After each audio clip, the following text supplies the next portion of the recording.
All right. Good evening, everyone. Welcome to Not at the Museum Thursday nights. And as usual, my name is Christine Girardi, and I'd like to begin our evening with a land acknowledgement.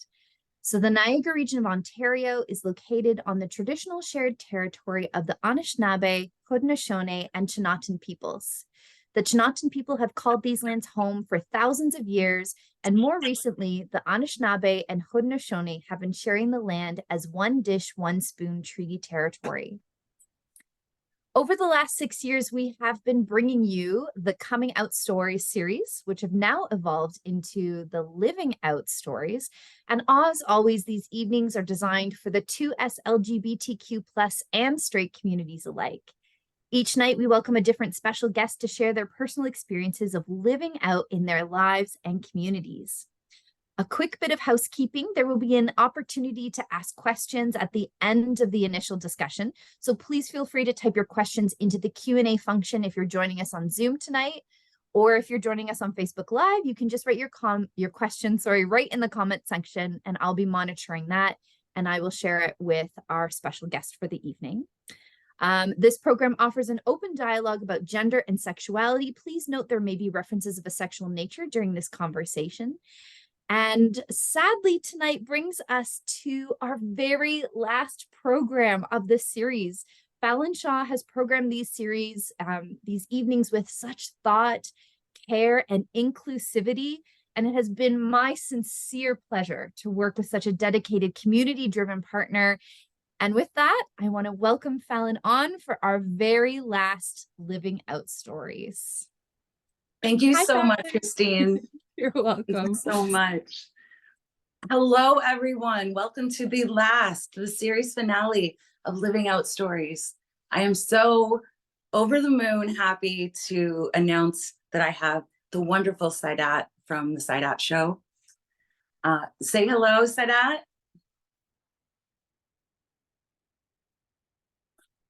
Hey, How's everyone doing? Oh, let me just get over here. I'm having some technical difficulties, but this always happens. That's all right. Well, we love you, Falynn. Well, good. Thank you. So I want to thank you for coming on the show. For any of you that do not know, Saidat was on, I think it was like my second or third series when I first started doing it with Coming Out Stories. So I just thought the stories really impacted me and was kind of the inspiration to keep going and doing these. So I thought it was only right to see if she would come back and be a part of the finale. Aww. So thank you so much I know you are such a busy person. People do not understand. You are busy. So the fact that you were able to do this means so much to me. Oh, well, you're doing amazing work and we're all busy, really. So we have to carve out time to do things that are important to us. And this is important to me. And I just appreciate everything that you've done to just uplift our queer community. So sending you all the love.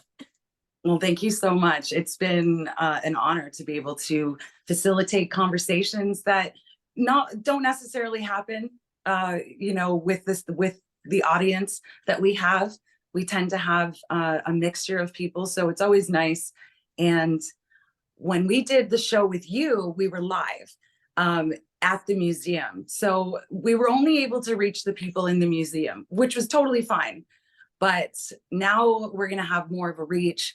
And I think it's going to be really cool to have this conversation and find out a little bit more about you, because we heard you coming archive it, and then it'll be part of history. And yeah, it'll be great. Yes, part of history. You are making history all the time. So let's tell everyone a little bit about you. Okay. You have your own show, the Saidat Show. You're children's entertainer, first Black Canadian children's entertainer. Which on is record huge. Anyway. On record, yes. But that is so huge. Yes. You're all, also queer, and you show that representation, which is so important, because I know the younger generation needs to see that, especially now, given the current climate with the way some people are towards our community. So I think having someone like you, a role model and a leader, has been so beneficial. Thank you. And for those who don't know me, my name is Saidat. It's a beautiful Nigerian Arabic name. My mother is Christian. My father is Muslim. My father chose my name for me. It means to be happy and fortunate. So I strive to live up to my name as much as possible. My pronouns are she, her. And I absolutely love, bringing kindness and joy through music, movement, and motivation. I was a hyper person growing up, and somehow I was able to channel it and put it to good use. I that resonates with me. Also, someone who is very hyper. Yeah. I've had a chance to see some of the videos that you've shared, some of the social media content that you put out, and it looks like an absolute good time that you are showing these kids. It's hard to explain. You'd have to just check it out, because the energy that you put into these shows for these students is unreal. Well, it's kind of like Sesame Street, a talk show, a rave. I love all that. wrapped in one, and a game show. So Yes. yeah. So I worked with two or three groups of students. So primary division, I usually call that my Canadian Sesame Street without puppets. So we have like a message that's repetitive with music and movement. And by the end of the show, they're either clapping the message, they're singing the message, or they're just kind of role playing it in a sense. So I absolutely love that portion of it. The older students, junior, intermediate, talk a lot about bullying, mindfulness, social responsibility, as well as high schools as well. And that's more like I give them more of a talk show vibe with the game show in between and a dance party rave at the end. And to me, it's just like it's psychological for me, the way I'm able to kind of get it to the boiling point where they're listening. It's a strong message, but they're still having fun. Because I think, young people, I mean, I'm a lot older than they usually think I am. But they're just a very young energy. Yeah, right. I'm going to try to keep that as long as possible. But, I think that, young people are just getting like all the problems in the world in real time, all the time, constantly. They can't get away from it. When I was growing up, you could hear it on the news, but you're walking away. I'm not walking around with it. We're not really we weren't seeing everything happening right at the very moment that things are transpiring. So it was this kind of different time where now they're bombarded with negativity. They're bombarded with the problems, and it's like, do something now. And although I'm there to help them understand what social justice is, and that it is important for them to be aware and mindful of how to make a difference, they also need that breather to be a child, to let loose, to have a little bit of, no rules for 5 minutes where you're just jumping and shouting and singing at the end of that strong message, to release some of that stress and pressure. And I feel like it resonates and it stays with them. And now that I'm actually going into my 20th year, Falynn. Oh my, my next question was going to be, how long have you been doing this? Yeah. 2 decades. That is absolutely incredible. Yeah. And now I'm seeing students, children. So I can go anywhere and they're like, oh, I saw you when I was a kid and now you're seeing my child. Wait, what? Oh, that's so cool. That probably blows you away sometimes. Yeah, it's an honor, and then a little bit of like a reality check. Like, you are over 50. I wanted to talk a bit about the music aspect of what you do. Now, I was always someone who learned well when I put something to a song, and I still do it to this day when I need to get something in my head quick. So the music aspect of what you do helps kind of keep it in their mind and also keep them engaged, right? Like, do you find that the music is probably the best part of it for the kids? Oh, for sure. Yeah. You know, the teachers will hear the message and the students are too, but as you ask them at the end of the show, the dance party, Yeah. Oh yeah. the I've dance watched those. party. Well, It- because it's the music, and when we get to sing out loud, and you know, it's memories. They're yeah. gonna hear that song again through in their life and throughout the week, and it'll remind them of what happened that day. The music that I write, I strive to connect with them. This year, for the primary division, I've been talking about how to make kindness a habit. Like anything you do again and again becomes a habit. Let's make kindness a habit. So we just started rapping. Anything you do over and over again becomes a habit. When you make kindness a habit, you'll be a better person for the planet. So let's go. And now they're snapping with me. The older students, I take a song that both the adults know, Pump Up the Jam from the 80s, Okay. but the students know now from Coi Leray, Make My Day. And Okay. now they're like, oh, pump up the jam, pump it up. But now I'm talking to them. We're partying like there's no drama, vibe to the groove because you know that you wanna. Newsflash, students, this will be your nirvana. Together we're stronger. You all belong here. That's not the lyrics of Coi Leray. No. But they're vibing with the something they're familiar with. But now I've made a rendition to help them understand what the show is about. And it's so beautiful to watch them just relax a bit. And they're like, okay, this is familiar. And we all know when something's familiar to us, we lean into it just a little bit more, right? Yeah.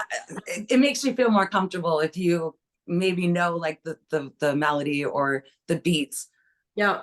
and that you remember. Do you find that like who would, out of the groups of kids that you have, the younger kids and the older kids, who do you think responds the most? Would you say it's both, or is it hit or miss? You know, I find that every place we visit is different. And in the past couple years, you know, Yeah. with the I've heard from pandemic, teachers. all the isolations, with all the you know, the pushback for LGBTQIA plus rights in schools, and just that tugging, pushing, and pulling of the message, the conflicting messages at home versus school, things like that. Sometimes It's too much. some days it's the primary division that's looking at me like this. Yeah. And you can feel the tension, and it's not about I don't really like this format. It's more like I don't like you. Yeah. And And you're like, that's not them. That's not, they learned that. oh, we've had kids say like racial slurs, throw signs up in the middle of a show, and you're like, wait, where is this coming from? But they don't understand that. Do you know what you just did? Do you understand why this is a problem? I've had kids walk by. I've had grade 4, 5, 6 look at me and go, ugh. They're getting like, these mixed messages. Wow. But then you'll have a group where you're thinking, okay, it's a 7/8, a 7/8, 7/8. They're in their, you know, they're in their feelings. They're trying to figure out life. They have to act like this is too cool for them. But then that's why we have so many aspects of the show. I know maybe you don't want to hear me talk, but maybe this beach ball party is going to help you loosen up a bit and know that life is not all structure, structure, structure. Maybe you're not going to connect with the game that we played, but when I started sharing this powerful song about social justice, and I turn my card and it says human rights, when I see your face drop, I know it was for you. So that I kind of feel like every person comes into your life for a reason. Someone gave me that quote and I just run with it. And I know I'm not for everybody.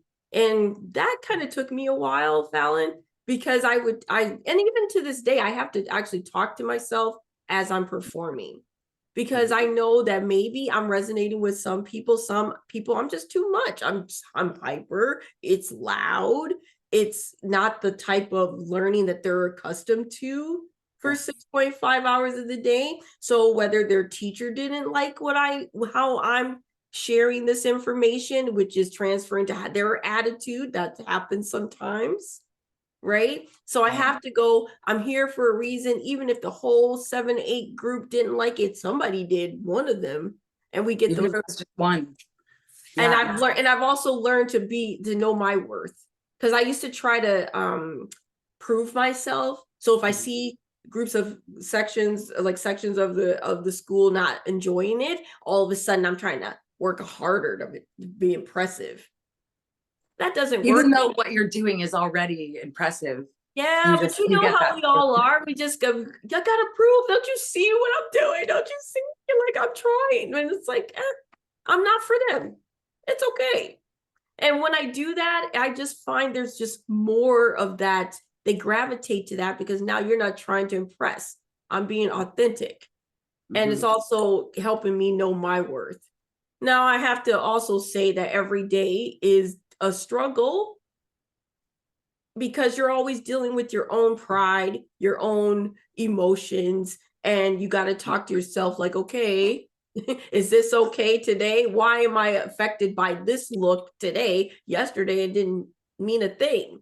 I was like, okay, that's fine. Today, I'm just focused on you. Why don't you like me? Yeah, it depends on what you're going through too, right? Personally. So, I think it's just I am where I'm supposed to be. And I will impact the person I'm supposed to, or people I'm supposed to, impact. And then we all move on and you find someone that you connect with. Going back to the schools, you're from London. And I'm guessing you do stuff close to London and beyond. But I know this is just a little bit of politics, but in the summer or before the summer, when we had the issues with the flags, I know that I could be wrong, but I read about a school where like all of these kids were just walking out in protest against the flag. Yep. I know a lot of those kids probably hear stuff at home and maybe that was part of it, but I heard it was like hundreds of kids. And then I immediately thought of you and you doing work in that area. And I just thought you must be facing more challenges than normal. And I think that's some things that I don't talk about publicly. And maybe I should share those things. Last year was a very tough year for us because of the misinformation about curriculum in schools for queer rights. There was a lot of pushback many times from parents. So there would be times when we would arrive at a school and we're setting up, we're happy, but now admin is asking us questions about the nature of our show, which would kind of throw me off because well, you booked it, you see the outline, what? Well, we've had some parents. So then it became like a regular thing. We'd arrive at a school, we're setting up, and now I'm starting to get on the defense. Like every time I show up, and then sometimes parents would show up with their hands folded, waiting for me to say something. But it was also a beautiful thing to watch them do this.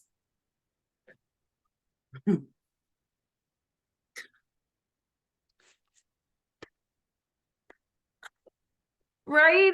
And I had to kind of work with my own emotions as well. Yeah. Because at first it was just like, there's such pushback and I'm not going to take this. And I'm like on the defense. Well, how can you bring that kind of energy into the show? I'm mad at the people that are pushing against us. Okay, but you know what? I talk about Black history all the time. Did I think I was like immune to this? Like, really? Like, if you're going to stand up for something, not everyone's going to be okay with it. And I can't just sit here and be all flowery and go, oh, everything's great for me. Got my business now. No, I got to stand up for what I believe. I got to stand up for others. Someone paved the way for me. I've got to pave the way for others. and it's not about me, it's about these kids.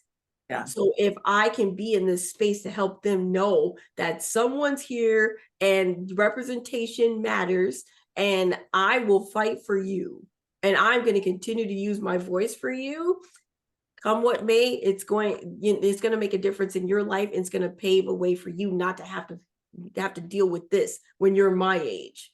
The pushback. But then I also got to see, instead of being so angry about the pushback, watching all the admin, teachers, principals who would still have us.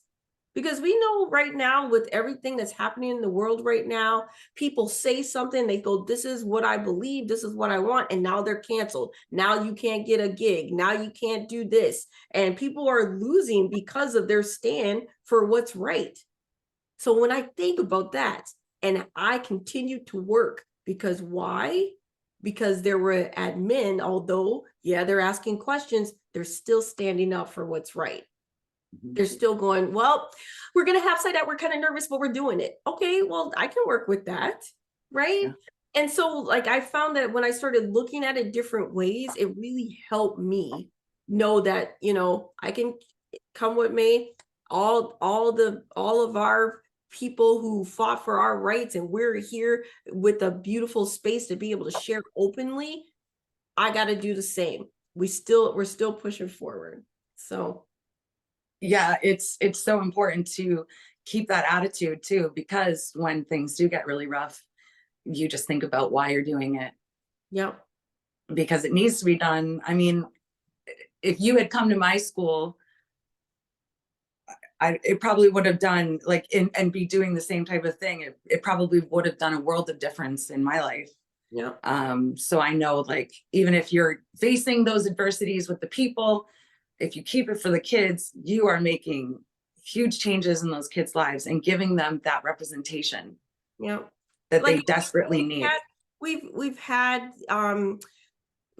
situations where we get to the school and they're saying things like, well, we only want you to talk about this. I had one in particular. Well, I only want you to talk about Black history. So I said, you realize that Black queer history is also Black history? All these fine lines.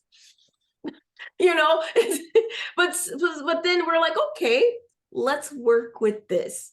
Okay, I am going to wear my rainbow earrings, my no transphobia shirt. I'm going to be blinged out, and I'm going to talk about how awesome we're gonna play firework and throw confetti everywhere with rainbows. So what I mean?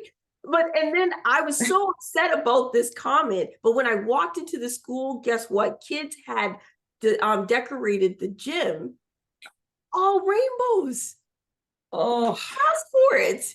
Rainbows everywhere. Welcome, Saidat. We're like, you see, sometimes it's just like, you just have to go, I'm going to take a stand. And yeah, it's shaky. Yeah, it's scary. Yeah, it's going to hurt sometimes.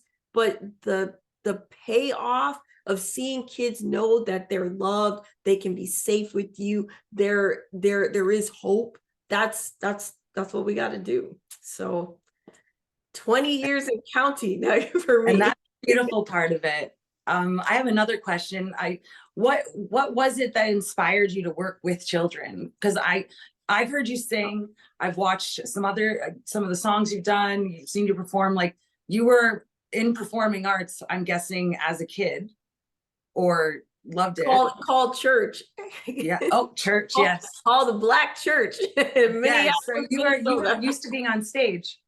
Yep. So I believe my inspiration comes from my mother. So when I was growing up, my mom would just gather all the kids in the neighborhood. They just seemed to just gravitate to my mother, and she wanted to share God's love with them. So she would feed the neighborhood kids. She would come up with these cool programs, singing music, and she'd give a beautiful message about God, but in such an entertaining way. And I feel like I just kind of gravitate to that type of way of presenting love to kids, just watching my mother.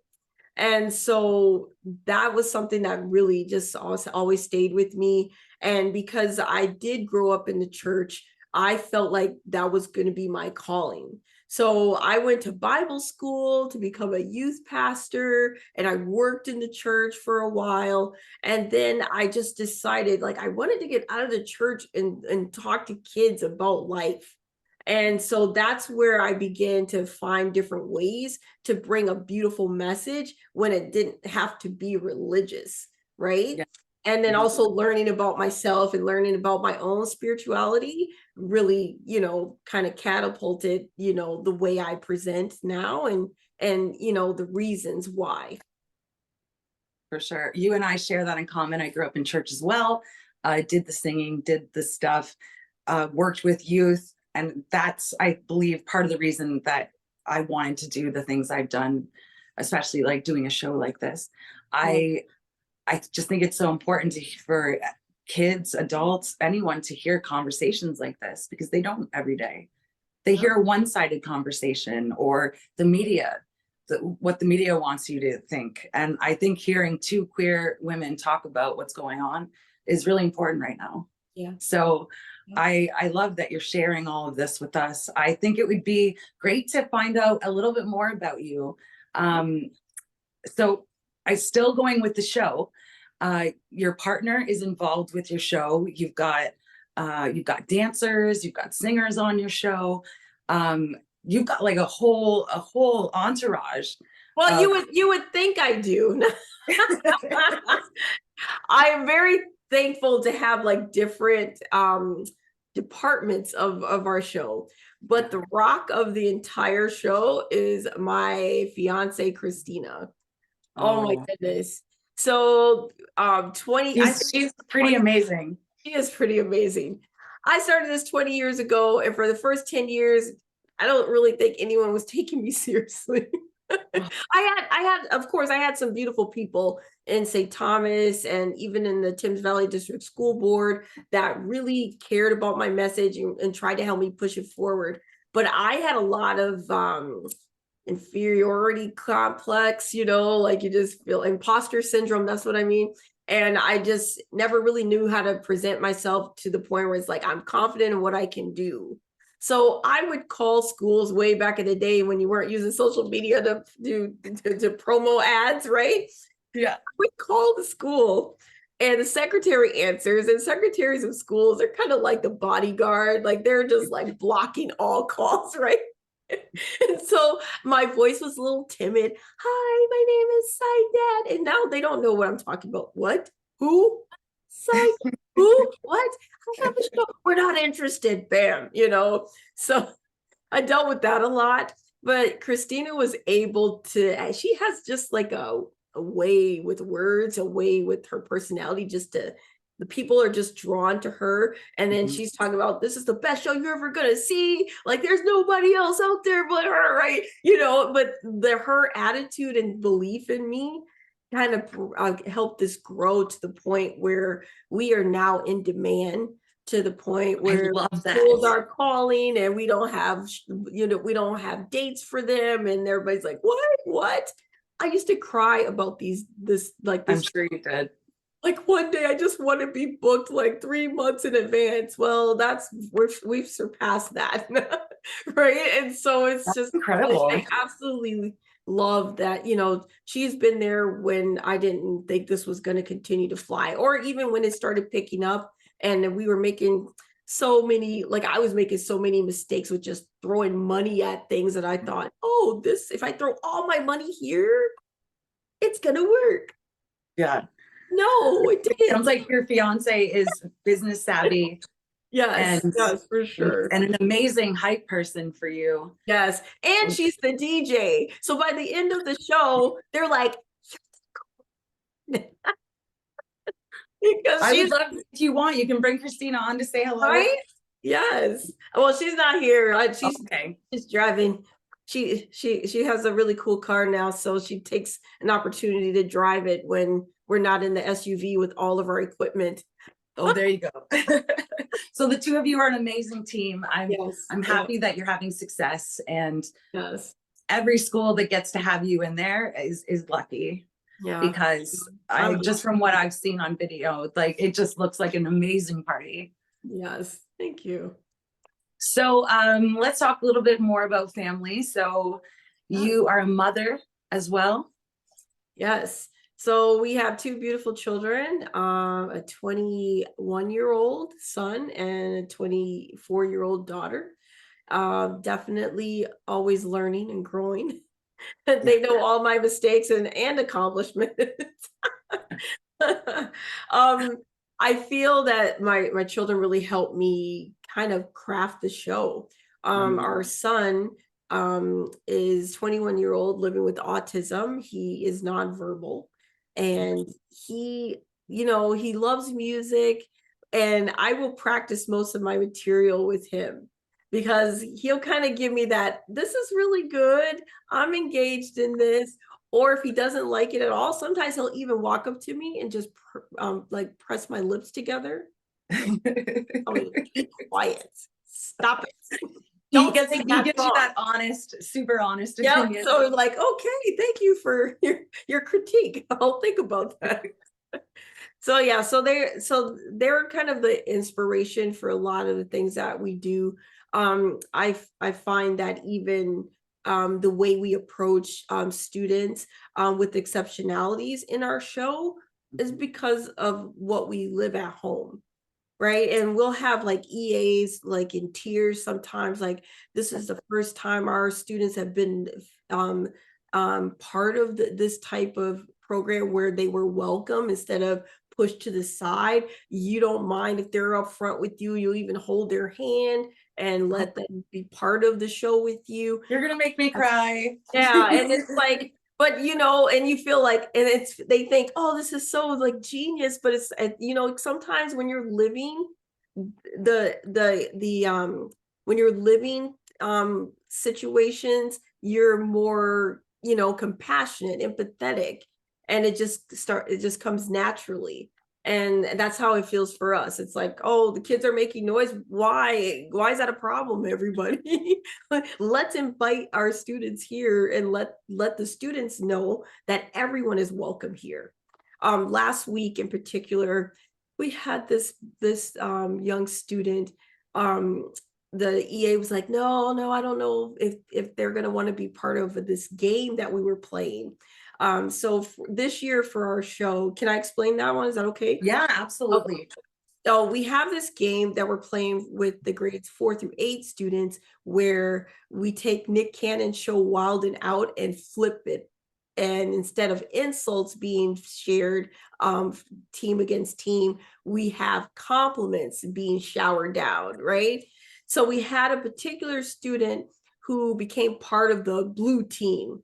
And the student living with autism, a bit nonverbal, I think, and so didn't quite know what would happen.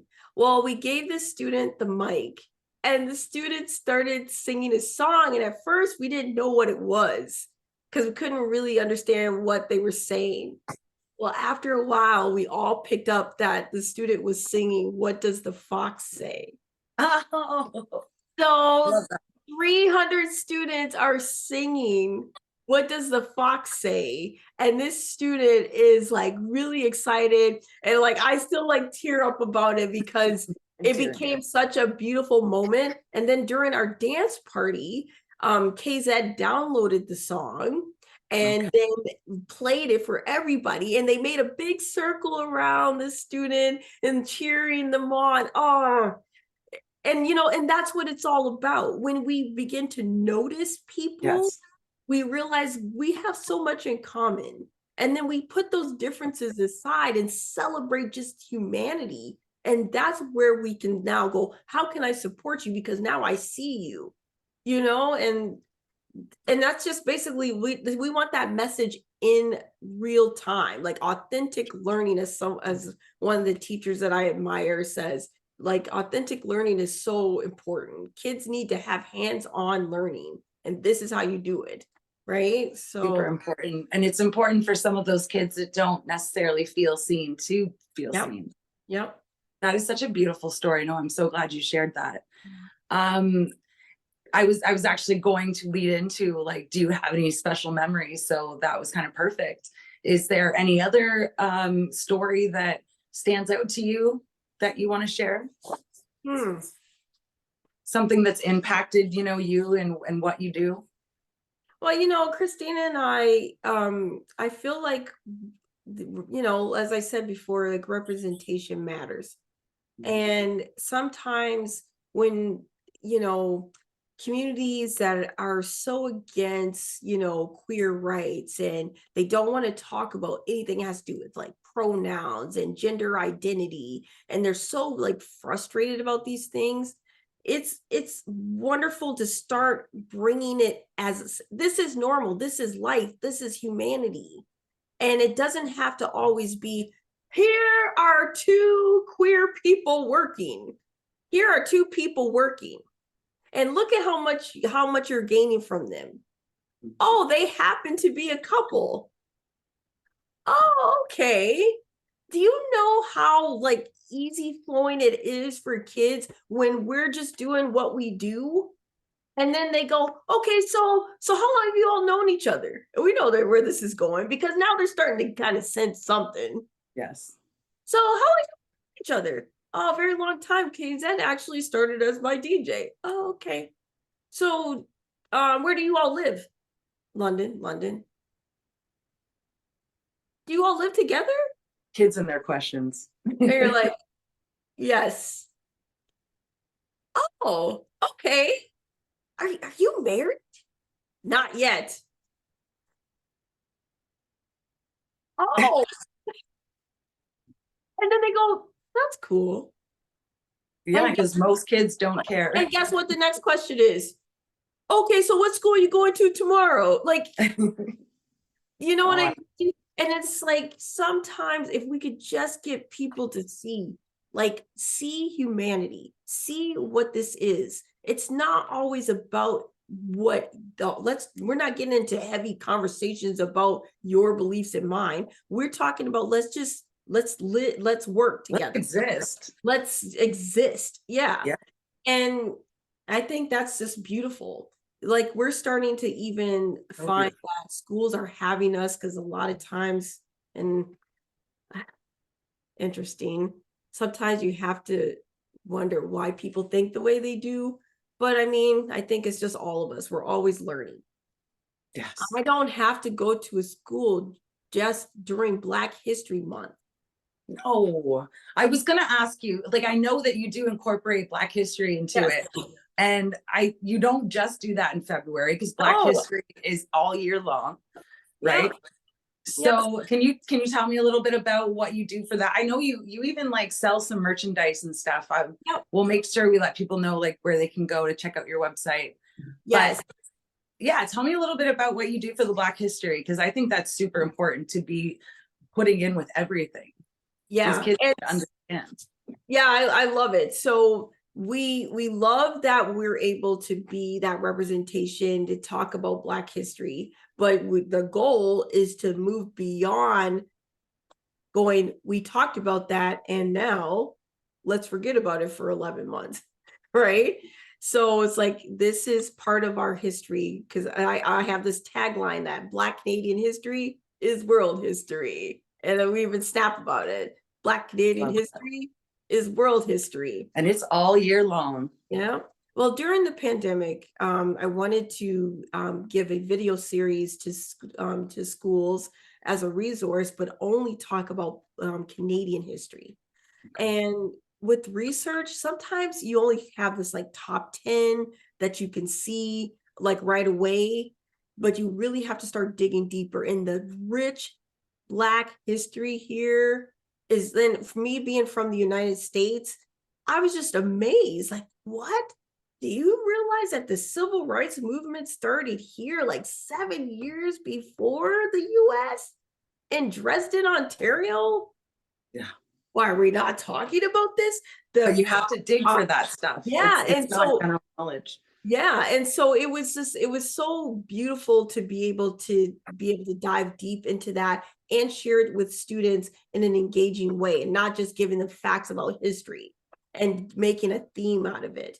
And so it went over so well that we're now in our fourth installment for 2024. And I absolutely love I'm able to have a broader reach now, because we can only do so many in-person schools in a 9-month span. But Yeah. now with this virtual series, I'm seeing thousands more students and being able to impact their lives with not just the hype of the dance and music, but now we're really getting into heavy conversations, but still in an engaging way. So I absolutely love that. So if anybody's watching and you're looking for resources for Black History Month, check us out. Yes, great. Yeah, check out Saidat's social media. Just it's filled with encouragement, facts, fun, Yep. music. And we talk about everything. Yeah. We had a video where we talked about Jackie Shane, and I talked about the history of Jackie Shane, but actually connected students with the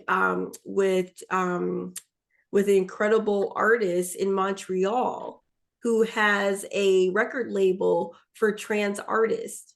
Oh, beautiful. And the interview I did with them was so impactful that students were just writing about that. What was your favorite part of the series? I love meeting Black Casper, right? And so That's so amazing. I love this.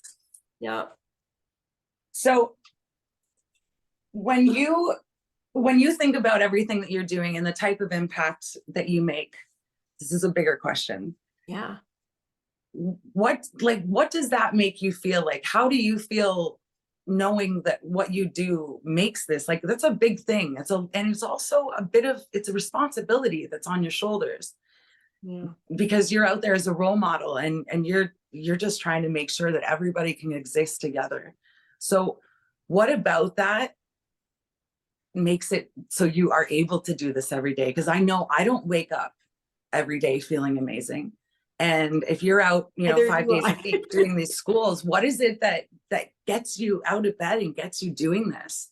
That's a good question. Sometimes I don't think about the impact I'm having because I just feel like this is just who I am. Yeah. I'm always doing this.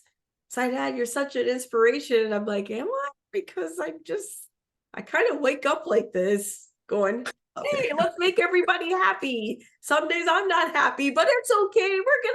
You're gonna be happy today, right? You're able to put whatever you're dealing with down and still bring that to the kids. I think that's incredible.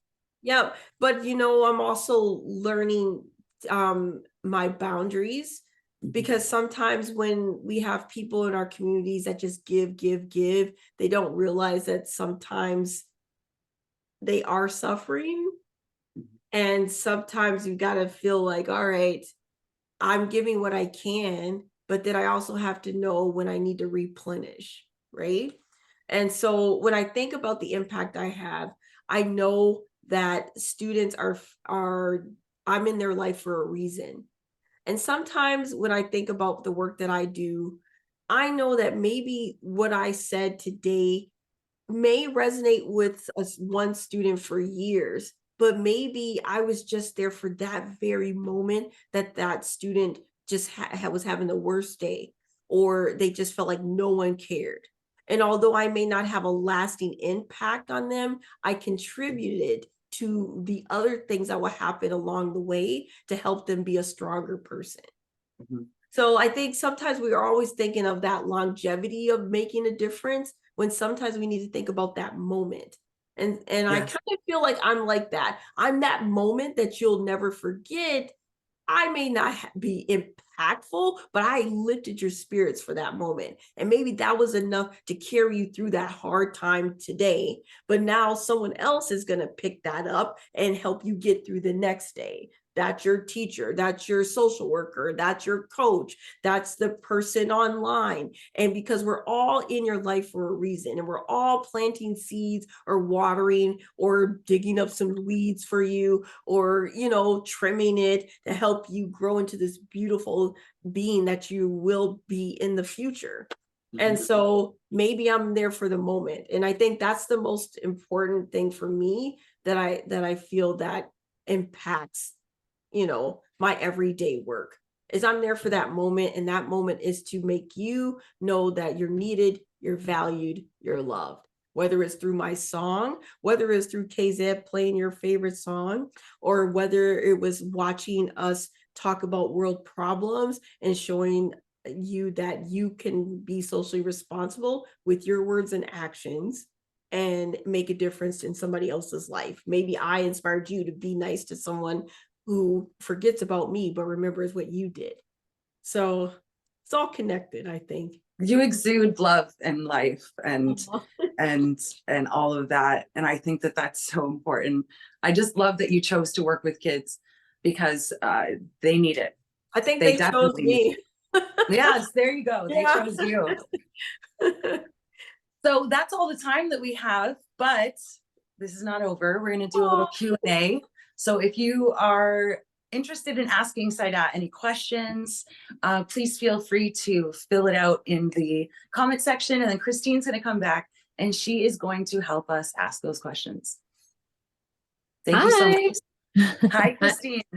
I'm back, and we've had people start to put their questions in almost right from the beginning. So this is great. We've already got a few sets of questions, but to everybody else out there, please don't be shy. If you've already asked a question, don't worry. Just put another one in there if you've got something you want to ask.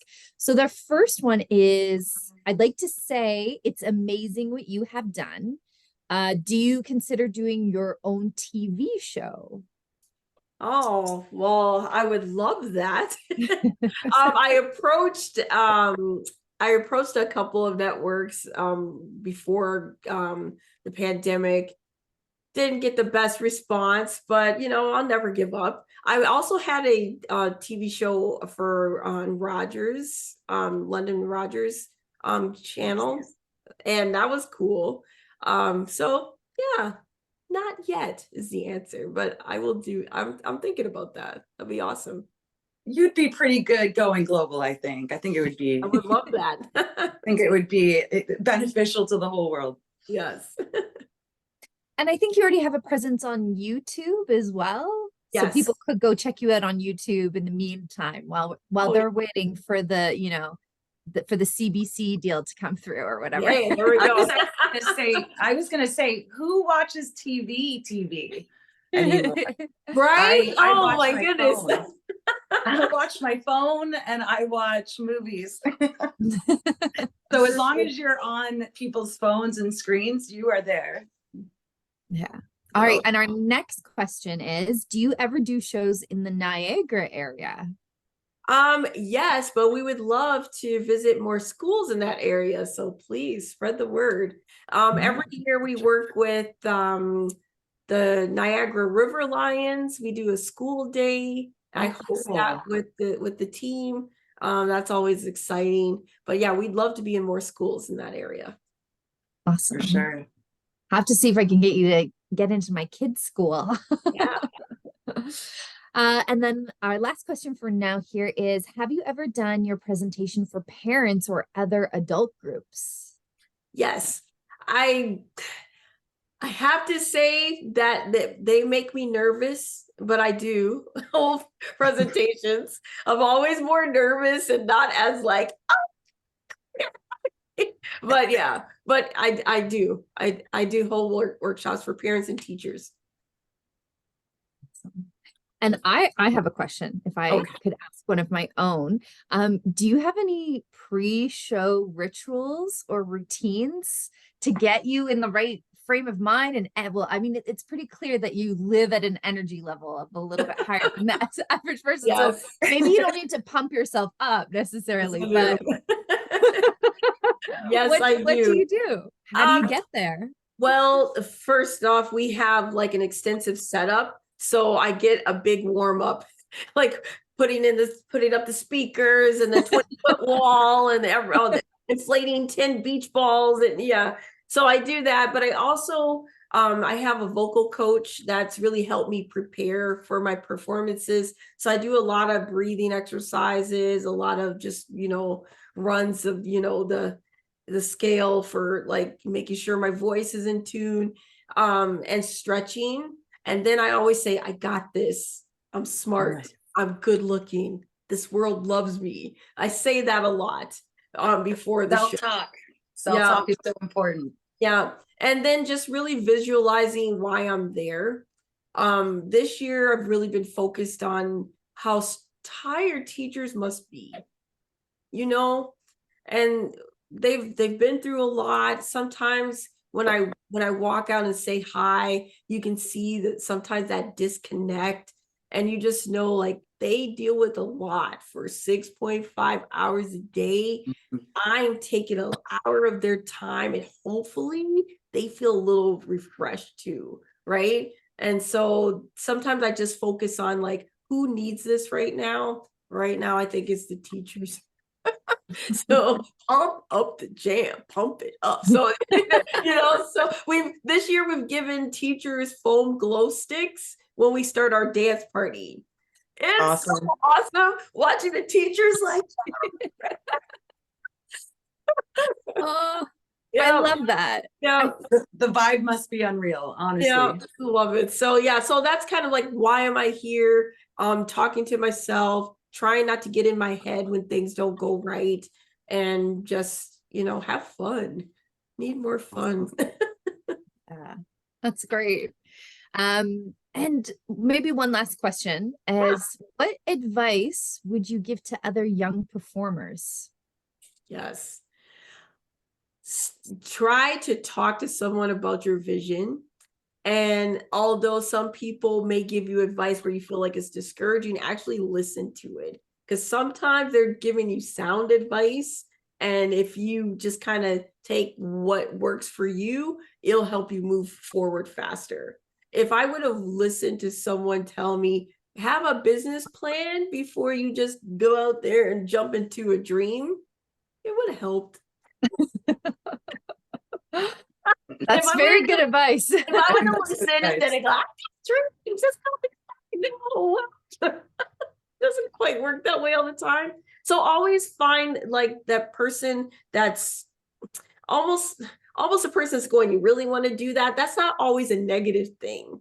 You can hear like their different sides of it and then see what can I do to, consider the things that aren't going to go so well as I'm also pursuing my dreams. So, just go for it, listen to advice, and also, your heart. So do you be and do you. Love it. Yeah. Saidat, there's just such a joy about you. My goodness, I can't help but just like smile. See, I told you, I your just had to have her presence. back. Right? Joy. Thank you. So beautiful. I really love what you're doing, and I'm so thankful that you came to be on the last show. It may not be the last show ever, but the last show for this series. And I just want to thank you again. I just want to say you're amazing. 6 years of inspiration. Yeah. It's done so much for me. It's done so much for me. It's been a learning process. It's been so great. And to be able to share these stories, to be able to show people that there's queer individuals who are making impact, who are doing big things, and who are good people. And that's all I ever wanted to do, was to shine that. So I'm glad that I got to show some of your love and light tonight. Thank you. And thank you for the honor of being your last guest on Living Out Stories. So thank you. It worked out just the way I planned it. Feels like going out with like sunshine and rainbows abounding. Yes. I should have brought my confetti. Yeah. Yes. I feel like we do need like a confetti pop right now. Right? Well, an emotional confetti pop. We can all just imagine it in our hearts and in our minds. Exactly. Saidat, thank you so much as well from the museum for coming out today. This was really fabulous. We're to everybody who's joined us today, we are going to say goodbye to Saidat now. So thank you again for coming. Thank you again. for everybody else that's here, we're going to do something a little bit differently because this is our very last Living Out Stories with Falynn. We want to have just a little conversation about the series in general. And usually it's Falynn who is asking our special guests all the questions. But today, in this moment right now, we get to flip the seat. We get to flip the hot seat onto Falynn for just a moment and have a little debrief from the past 6 years, because I think we just need to take a moment and appreciate and love all of the hard work and dedication that has really gone into the series. So Falynn, no, Falynn, it's really special. Like the last 6 years have been really special. Yeah, they have been. And it's been such a joy to be just on this journey with you. Yes. You know, it's been so special. You have been an amazing, the museum, the city of Niagara Falls have been amazing partners, and you have helped me with all of the background stuff, and it's just been great. So why did you start this series, Falynn? I actually didn't know I was going to start a series. I was working on my first column ever, and it was called LGBTQ plus in the city. And Clark, who is the head of the museum, he just happened to be out, saw one of the papers, read the column, and had me come in with my partner at the time. And within a year, we basically had the show going. We had been doing live shows at the museum, and then things kind of changed a bit, and then I was solo and just kept going. And eventually, with the pandemic happening, it just made sense to do it in a hybrid model. So we ended up doing online, and we realized that it was reaching so many more people. So we just kept doing that. And I don't know, it's all like 6 years. It doesn't seem like 6 years, but it went by really fast. But I think that this show like found me pretty much. Oh, that's beautiful. Yeah. And why did you decide to make the switch from the coming out stories to the living out stories? I think not because I didn't enjoy the coming out stories. I actually really loved that part of it. It was an emotional, like the stories they were amazing. These people were being so vulnerable and sharing their truths. I think that I wanted to just take it from there and just move it up to where we talk about what these people who have already come out, what they do, the impact they make, what they're doing in the community, what they're doing with their lives, their families. I wanted to be able to like show people that we're like queer people are like real normal people. They're, like we are doing our best to make difference in the world. And I just wanted to be able to highlight as many people as I could with the time that I had. And why do you feel like these conversations were so important to our community, to the Niagara region and beyond? Because they weren't happening. And I grew up in Niagara Falls, love Niagara Falls, but there was a bit of oppression in that city. I don't want to say just to the queer community, but anyone who is different. And when I was younger, that's just how it was. And it's so much better now because of programming like this, and because of the museum taking a chance with me and the different things that I've done. I don't know. I think it's so important to have conversations, to be letting people know all of this stuff is happening, because otherwise they don't know. If no one's talking about it, you're just getting one-sided stories. The way the media, kind of shows things isn't always great, doesn't always shine queer people in the best light. So I think that was just so important for me to be able to shine on these amazing people that just happen to be part of the community. That's great. And for the museum, for us, I think one of the most important things is that we want everybody in the Niagara region to feel like they have a space and a place at our museum, that everybody belongs, and that having these conversations start to bridge that gap and show that these spaces, these community spaces, are for all. And we're so honored to be sharing these stories and to have been a part of this series for the past 6 years.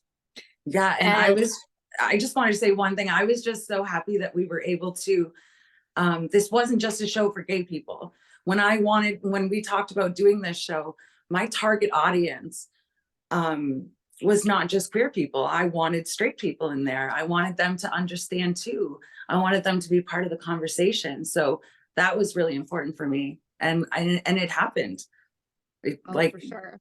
There's been so many conversations that have happened because of the programming. And I think it's been incredible.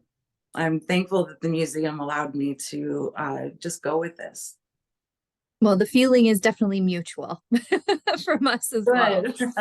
Good. So why don't we finish off with your favorite memory? And I know this is a really hard one because we've had so many fantastic moments and so many, like every single special guest has just been so special and important in their own ways, and the stories that they shared and the vulnerability that they would display with us in order to better understand. But if you could pick a favorite memory or a favorite guest, what would it be? I can't pick a favorite guest because honestly, I loved all of them. And all of them shared their truths and their stories and made an impact, whether it be on me or the person in the front row or the back row or someone sitting in their room.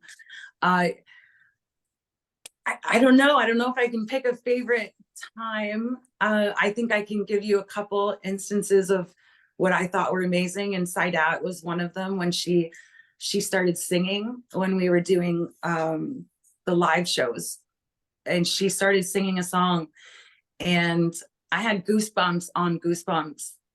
I had never really experienced someone just being so vulnerable and then singing this song with a cappella, but like totally singing. And it was a song that people knew and people were singing along. And I think that was probably one of the biggest moments that stood out to me, which is why she was on the last show, because I wanted to bring her on Living Out Stories as well. Such a beautiful full circle. Yes, so many good experiences though. And I have some friends that I've made through this that will last a lifetime. And I'm just thankful to be able to take away some of that. Well, I can't thank you enough from the Niagara Falls